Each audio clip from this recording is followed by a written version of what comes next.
Hello children, आज मैं आपको क्यूबिक पॉलिनोमियल्स का फैक्टराइजेशन सिखाऊंगी। तो क्यूबिक पॉलिनोमियल का फैक्टराइजेशन सीखने से पहले आपको ये पता होना चाहिए कि क्यूबिक पॉलिनोमियल क्या होती है। तो देखिए, क्यूबिक पॉलिनोमियल होती है ऐसी पॉलिनोमियल जिसकी डिग्री 3 हो, उसे हम बोलते हैं क्यूबिक पॉलिनोमियल। तो ये एक क्वेश्चन मैंने लिया हुआ है x³ + 13x² + 32x + 20। तो इस पॉलिनोमियल की डिग्री क्या है? 3 है। तो इसलिए इसको हम बोलते हैं क्यूबिक पॉलिनोमियल। अब क्योंकि इस वीडियो में मैं आपको क्यूबिक पॉलिनोमियल्स का फैक्टराइजेशन सिखाऊंगी, तो इसलिए मैंने सिर्फ क्यूबिक पॉलिनोमियल्स की ही बात करी है। लेकिन अगर आपको टाइप्स ऑफ पॉलिनोमियल्स नहीं पता है या आपने टाइप्स ऑफ पॉलिनोमियल्स का वीडियो नहीं देखा है, तो मैं डिस्क्रिप्शन में उसका लिंक डाल दूंगी। आप उस लिंक को यूज करके टाइप्स ऑफ पॉलिनोमियल्स का वीडियो देख सकते हैं। और इसके साथ ही साथ आप मेरे चैनल की प्लेलिस्ट पर जाकर के जितने भी पॉलिनोमियल्स चैप्टर के वीडियोस बने हुए हैं, आप उन सारे वीडियोस को देख सकते हैं। इस क्वेश्चन के सॉल्यूशन को समझने से पहले मैं चाहती हूँ कि आप सब जल्दी से लाइक बटन को प्रेस कर दीजिए, और जो भी मेरे चैनल पर नए हैं, जिन्होंने मेरे चैनल को सब्सक्राइब नहीं किया है, वो मेरे चैनल को सब्सक्राइब कर लीजिए और साथ ही साथ अपने फ्रेंड्स को मेरा वीडियो शेयर भी कर दीजिए। आइए अब हम इस क्वेश्चन को सॉल्व करते हैं। तो देखिए, क्यूबिक पॉलिनोमियल को सॉल्व हम कैसे करते हैं। तो क्यूबिक पॉलिनोमियल को सॉल्व करने के लिए हम इसमें सबसे पहले तो इसका एक रूट निकाल लेते हैं हिट एंड ट्रायल मेथड से। तो हिट एंड ट्रायल मेथड से क्वेश्चन को कैसे सॉल्व किया जाता है मैं आपको सिखा चुकी हूँ फैक्टराइजेशन यूजिंग फैक्टर थ्योरम वाले क्वेश्चंस में। तो बस वही मेथड हम इसमें यूज करके सबसे पहले इसका एक रूट फाइंड कर लेंगे। तो देखिए, उसमें मैंने आपको क्या बताया था कि जो भी कांस्टेंट दिया होता है, इस कांस्टेंट के हम फैक्टर्स लिख लेते हैं। तो आइए जरा हम 20 के फैक्टर्स लिखें। तो हम क्या लिख सकते हैं? 20 के फैक्टर्स आप लिख सकते हैं +-1 +-2 +-4 +-5 +-20। ये सारे क्या होते हैं? ये 20 के फैक्टर्स होते हैं।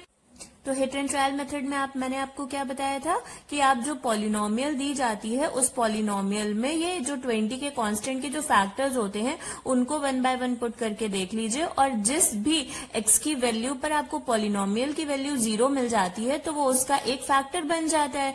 तो बस यही हम आइए करके देखते हैं। तो हमको फर्स्ट फैक्टर इसका फाइंड करना है। तो उसके लिए हम सबसे पहले इसमें जो है एक नंबर पुट कर लेते हैं। अच्छा देखिए, इसमें हम +1 पुट करें या -1 पुट करें। तो देखिए, पूरी पॉलिनोमियल आप देख रहे हैं कि पॉजिटिव है। इसमें हर जगह प्लस साइन का यूज किया गया है, कोई भी नेगेटिव साइन का यूज नहीं किया गया है। तो अगर हम इसमें पॉजिटिव पॉलिनोमियल में पॉजिटिव ही नंबर रख देंगे, तो उस पॉलिनोमियल की वैल्यू कभी 0 आ ही नहीं सकती है ना। तो प्लस वाले नंबर तो हमको लेने ही नहीं है, तो प्लस वाले नंबर तो सीधे सीधे कैंसिल हो जाते हैं। तो अब हम क्या रखते हैं? -1 पुट करके देख लेते हैं। तो देखिए, जब मैंने इसमें x की जगह -1 पुट किया है, तो पॉलिनोमियल जो है इसको हमने px लेट कर लिया। तो इस px पॉलिनोमियल की वैल्यू आ जाएगी -1³ + 13 × -1² + 32 × -1 + 20। सॉल्व करेंगे तो ये हो जाएगा, -1 का क्यूब करेंगे तो आपको -1 मिलेगा, 1 का स्क्वायर करेंगे, -1 का जब आप स्क्वायर करोगे तो आपको +1 मिल जाएगा। +1 × 13 13, 32 × -1 -32 + 20। इसको जब आप सॉल्व करेंगे तो आपको p-1 की वैल्यू मिल जाएगी 0। तो इसका क्या मतलब हो गया कि जो आपका -1 है या x+1 जो है, वो इस पॉलिनोमियल का एक फैक्टर हो जाएगा। तो अब हमको एक फैक्टर इस पॉलिनोमियल का मिल चुका है। अब इसको हम आगे कैसे सॉल्व करेंगे? क्योंकि एक क्यूबिक पॉलिनोमियल है, तो इसके हमको 3 फैक्टर्स मिलेंगे या 3 रूट्स मिलेंगे। ठीक है, मैं आपको बता चुकी हूँ कि जिस पॉलिनोमियल की जितनी डिग्री होती है, उतने ही उस पॉलिनोमियल के फैक्टर्स होते हैं। तो इसकी 3 डिग्री है, तो इसके 3 फैक्टर्स होंगे। फर्स्ट फैक्टर हम इसका कैलकुलेट कर चुके हैं। पहला फैक्टर आपको x+1 मिल गया है। अब हमको और 2 फैक्टर्स निकालने, तो वो 2 फैक्टर अगर हम हिट एंड ट्रायल मेथड से सॉल्व करेंगे तो उसमें हमको बहुत ज्यादा टाइम लग जाएगा। तो उसको हम उसके लिए पहले हम -1 रखें, फिर -2 रखें, फिर -4 रखें और उन सब पे चेक करेंगे तो वो ज्यादा लेंदी प्रोसेस है, तो वो प्रोसेस को हम नहीं ऑप्ट करेंगे। हम क्या करेंगे, सिर्फ एक रूट जो है, एक फैक्टर निकाल लेंगे हम हिट एंड ट्रायल मेथड से। बाकी के 2 फैक्टर्स जो है वो उनको निकालने के लिए हम ये मेथड यूज करेंगे। देखिए इसमें हमने क्या किया है कि ये जो x+1 जो फर्स्ट फैक्टर आपको मिला है, इस फैक्टर से आप गिवन पॉलिनोमियल को डिवाइड कर दीजिए। तो जब आप इसको डिवाइड करेंगे तो डिवाइड करने पर जो भी क्वोशिएंट आपको मिलेगा उस क्वोशिएंट को आप मिडिल टर्म स्प्लिटिंग मेथड से सॉल्व कर लीजिए और उसके बाद आपको 2 फैक्टर्स और मिल जाएंगे। तो आइए इसको हम डिवाइड करते हैं। तो देखिए x+1 से हम polynomial x³ plus 13x² plus 32x plus 1020 को डिवाइड करेंगे। तो सबसे पहले आपको क्या टर्म दे रखा है, x³। तो आपको x³ चाहिए, तो x³ के लिए आपको इस x को किससे मल्टीप्लाई करना होगा, x² से मल्टीप्लाई करना होगा। तो मैंने x² से इसको मल्टीप्लाई कर दिया, तो आपको मिल जाएगा x² प्लस तो आपको मिल जाएगा x³ प्लस x²। अब यहाँ पर क्या होता है, आपको साइन चेंज करने होते हैं। तो साइन, ये प्लस का साइन है तो माइनस कर दीजिए, ये भी प्लस है तो माइनस कर दीजिए। जब आप इनके साइन चेंज करेंगे तो x³ से x³ कैंसिल हो जाएगा। यहाँ पर 13x² में से x² को जब आप सब्ट्रैक्ट करोगे तो आपको मिल जाएगा 12x²।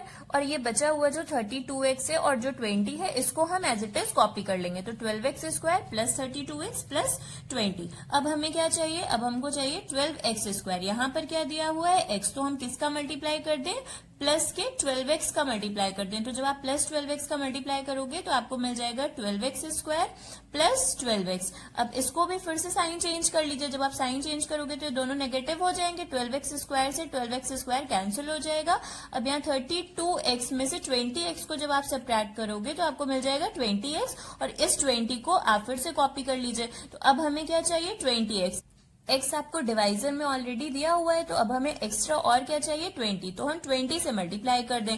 तो 20 से जब आप मल्टीप्लाई करोगे तो आपको मिल जाएगा 20x प्लस 20। साइन चेंज कर लीजिए, तो 20x माइनस 20x 0 और 20 से 20 कैंसिल हो गया तो 0 मिल गया। तो ये हो गया आपका डिवीजन, और डिवीजन करने पे आपको मिल गया x² प्लस 12x प्लस 20। तो इन दोनों पॉलिनोमियल्स को हम ऐसे यहाँ पर लिख लेंगे। जब आप इन दोनों पॉलिनोमियल्स का मल्टीप्लाई करोगे तो आपको वापस से यही जो गिवन पॉलिनोमियल थी यही मिल जाएगा। बट हमको क्या करना है, हमको इसके फैक्टर निकालने। तो फैक्टर निकालने के लिए अब इस पॉलिनोमियल को हम सॉल्व करेंगे। तो अब आपको मिल गई है ये क्वाड्रेटिक इक्वेशन, और इस क्वाड्रेटिक इक्वेशन को हम splitting the middle term method से सॉल्व कर लेंगे। तो देखिए मिडिल टर्म स्प्लिटिंग वाले में करना क्या होता है, आपको ये जो मिडिल टर्म दिया होता है, इस मिडिल टर्म का कांस्टेंट क्या दे रखा है, 12 दे रखा है। तो इस कांस्टेंट को आपको 2 ऐसे पार्ट में स्प्लिट करना होता है कि अगर आप उन पार्ट्स को ऐड करो तो आपको 12 मिले, और अगर उन दोनों पार्ट्स का आप मल्टीप्लाई कर दो तो आपको 20 into 1 यानी कि 20 मिल जाए।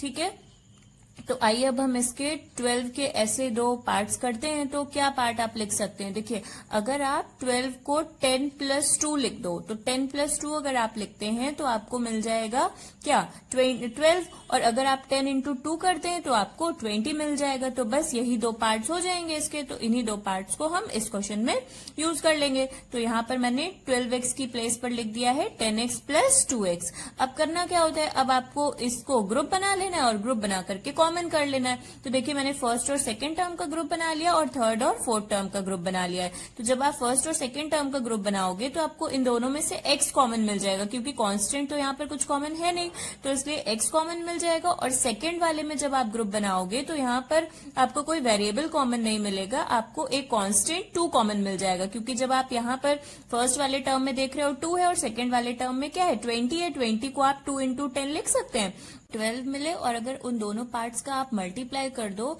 तो आपको 20 into 1 यानी कि 20 मिल जाए।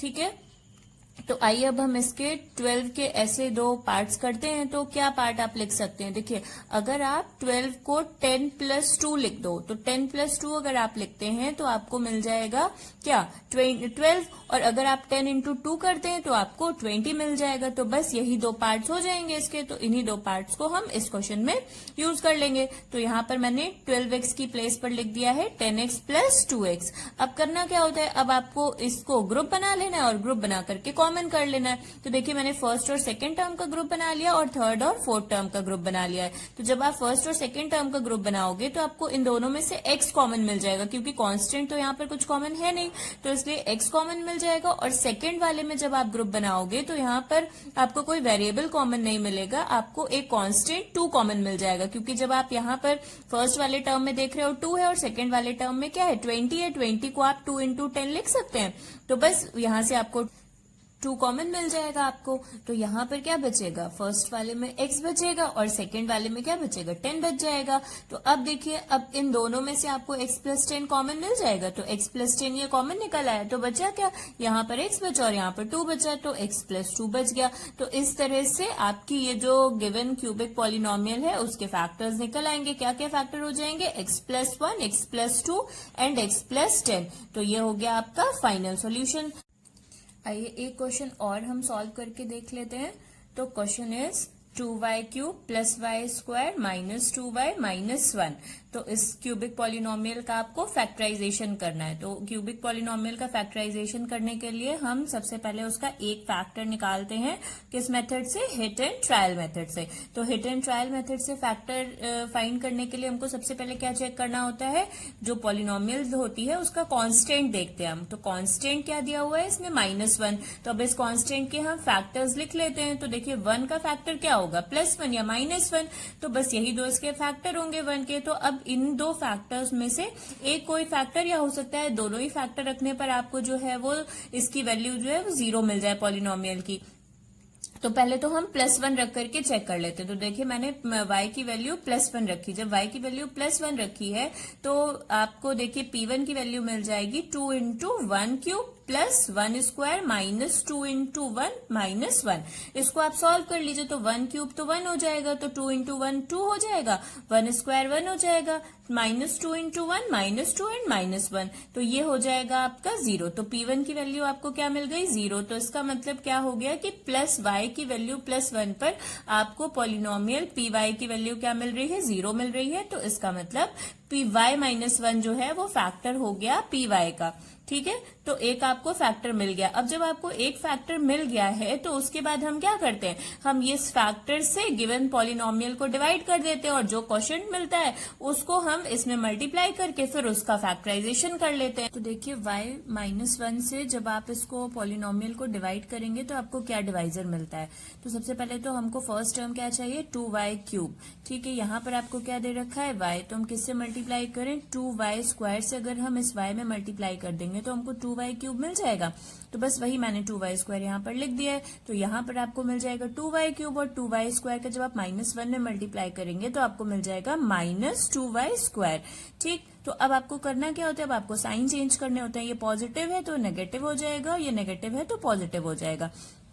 तो ये 2y क्यूब कैंसिल हो जाएंगे प्लस माइनस, और इसके बाद यहाँ पर दोनों पॉजिटिव हैं तो ये दोनों हो जाएंगे ऐड। जब आप इनको ऐड करोगे तो आपको मिल जाएगा 3y स्क्वायर, और फिर ये -2y -1 को आप एज इट इज कॉपी कर लीजिए। तो अब आपको क्या चाहिए, 3y स्क्वायर। ठीक है, 3y स्क्वायर चाहिए और यहाँ पर क्या दे रखा है y। तो अब आपको इसमें किससे मल्टीप्लाई करना होगा, +3y से। तो मैंने +3y से इसमें मल्टीप्लाई कर दिया, तो आपको मिल जाएगा 3y स्क्वायर माइनस 3y। ठीक, फिर आप साइन चेंज कर दीजिए। तो ये प्लस है माइनस हो जाएगा और ये माइनस है प्लस हो जाएगा, तो ये दोनों तो कैंसिल हो जाएंगे। अब ये क्या है, एक प्लस है और एक माइनस है, तो एक पॉजिटिव एक नेगेटिव क्या होता है, सब्ट्रैक्ट होता है। तो 3y में से 2y को सब्ट्रैक्ट कर देंगे आपको मिल जाएगा y। साइन किसका होता है, पॉजिटिव वाले का, तो y मिल जाएगा y -1। अब हमें क्या चाहिए है, y -1, और y -1 यहाँ पर लिखा ही हुआ है ऑलरेडी। तो हम किससे मल्टीप्लाई कर देंगे, +1 से मल्टीप्लाई कर देंगे। तो हमने इसमें +1 से मल्टीप्लाई कर दिया तो हमको y -1 मिल जाएगा। साइन चेंज कर दीजिए तो ये कैंसिल हो जाएगा और ये कैंसिल हो जाएगा, तो बाद में आपको क्या मिल जाएगा, 0 मिल जाएगा। तो इस तरह से क्वोशिएंट आपको क्या मिल गया, 2y square plus 3y plus 1। जो पॉलिनोमियल गिवन थी आपको, उस पॉलिनोमियल को मैंने इन दो पॉलिनोमियल्स के प्रोडक्ट के फॉर्म में लिख दिया है, y -1, और ये जो क्वोशिएंट मिला था 2y square plus 3y plus 1। अब इस जो पॉलिनोमियल को हम क्या करेंगे, मिडिल टर्म स्प्लिटिंग मेथड से इसके भी दो फैक्टर्स निकाल लेंगे। तो चलिए, मिडिल टर्म स्प्लिटिंग मेथड में मैंने आपको क्या बताया था कि जो मिडिल टर्म होता है इसके कांस्टेंट को आपको दो ऐसे पार्ट्स में स्प्लिट करना होता है कि अगर आप उन दोनों पार्ट्स का सम करो तो आपको 3 मिल जाए, और उन दोनों पार्ट्स का अगर आप मल्टीप्लाई करो तो आपको 2 इंटू 1 यानी कि 2 मिल जाए। तो मैंने क्या किया कि इसके जो दो पार्ट्स कर लिए वो 2 और 1 लिख लिए। ठीक है, तो जब आप 2 और 1 को ऐड करोगे तो आपको 3 मिलेगा, और 2 और 1 का मल्टीप्लाई करोगे तो आपको 2 मिल जाएगा। तो बस यही दो पार्ट्स आप यहाँ पर लिख लीजिए। तो यहाँ 2y स्क्वायर प्लस 3y को लिख दिया मैंने 2y प्लस y, और ये प्लस 1। अब क्या करना है, अब आपको इन दोनों की ग्रुपिंग करनी है। दो का ग्रुप बना लीजिए, और उन दोनों ग्रुप में से जो आपको कॉमन मिल जाए उसको कॉमन कर लीजिए। तो चलिए, मैंने फर्स्ट और सेकेंड टर्म का ग्रुप बनाया और थर्ड और फोर्थ टर्म का ग्रुप बनाया। तो फर्स्ट और सेकंड टर्म का ग्रुप बनाने पर हमको क्या मिल जाएगा, 2y कॉमन मिल जाएगा। दोनों में एक 2 है और एक y दोनों में। ठीक है, तो 2y कॉमन कर लिया, तो यहाँ पर बचा y और इस वाले में बच गया 1। और यहाँ देखिए थर्ड और फोर्थ टर्म में आपको कुछ भी ऐसा कॉमन मिल नहीं रहा है, तो हम इसमें से 1 को कॉमन कर लेंगे। तो यहाँ बचेगा y और यहाँ बचेगा 1। तो इस तरह से अब इन दोनों में से आपको y प्लस 1 कॉमन मिल जाएगा। तो ये y प्लस 1 मैंने अलग कर लिया, और ये बच गया 2y प्लस 1। तो ये हो गए इसके फैक्टर। तो ये 2y cube plus y square minus 2y minus 1 के फैक्टर्स हो गए y minus 1, y plus 1, 2y plus 1। इन जब तीनों का आप मल्टीप्लाई करोगे तो आपको वापस यही पॉलिनोमियल मिल जाएगी। आई होप आपको क्यूबिक पॉलिनोमियल का फैक्टराइजेशन करना अब समझ में आ गया होगा।